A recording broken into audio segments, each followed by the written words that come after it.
নমস্কাৰ, মই জিচু বৰ্মন। আপোনালোকে চাই আছে RNA নিউজ আছাম। হঠাৎ অসুস্থ হৈ পৰিল বলিউডৰ কিং খান। ততাতৈয়াকৈ ভৰ্তি চিকিৎসালয়ত। হঠাৎ অসুস্থ হৈ পৰিল বলিউডৰ কিং খান শ্বাহৰুখ খান। এই মুহূৰ্তত জনাই আছোঁ এটা বিশেষ খবৰ।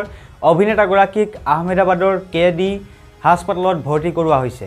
বুধবাৰে পুৱা 11 বজাৰ ওচৰত কলকাতা নাইট ৰাইডাৰ্ছৰ বিৰুদ্ধে খেলৰ অন্তত তেওঁৰ অসুস্থ অনুভৱ কৰিবলৈ আৰম্ভ কৰিছিল অভিনেতাগৰাকীয়ে।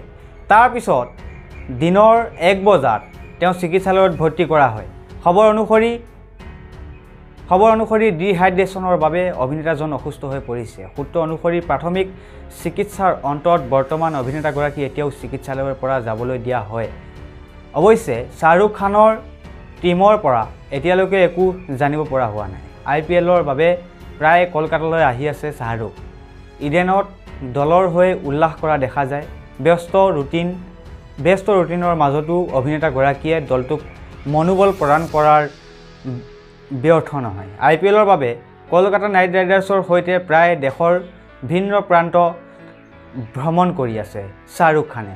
ইডেনত দলৰ হৈ উল্লাস কৰা দেখা যায়। মঙলবাৰে কলকাতা নাইট ৰাইডাৰ্ছ আৰু ছানৰাইজাৰ্ছ হায়দৰাবাদৰ মেচ উপভোগ কৰিবলৈ গুজৰাটৰ নৰেন্দ্ৰ মোদী ষ্টেডিয়ামত উপস্থিত হৈছিল কিং খান আৰু তাৰ পাছতে অসুস্থ হৈ পৰিছে কিং খান। ইয়াৰ পূৰ্বে সোমবাৰে কিং খান পৰিয়ালৰ সৈতে বান্দাৰ বিশেষ ভোটগ্ৰহণ কেন্দ্ৰত উপস্থিত হৈ নিজৰ ভোটদান সাব্যস্ত কৰিছিল আৰু হঠাৎ অসুস্থ হৈ পৰিছে বলিউডৰ কিং খান।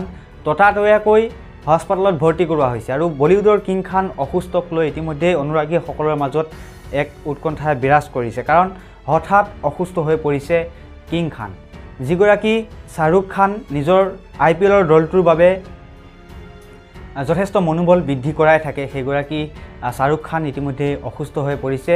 বৰ্তমান খবৰ অনুসৰি ইতিমধ্যে হাস্পতালতে আছে শ্বাহৰুখ খান। হঠাৎ অসুস্থ হৈ পৰিছে বলিউডৰ কিং খান। অভিনেতাগৰাকীক আহমেদাবাদৰ KD হাস্পতালত ইতিমধ্যে ভৰ্তি কৰোৱা হৈছে।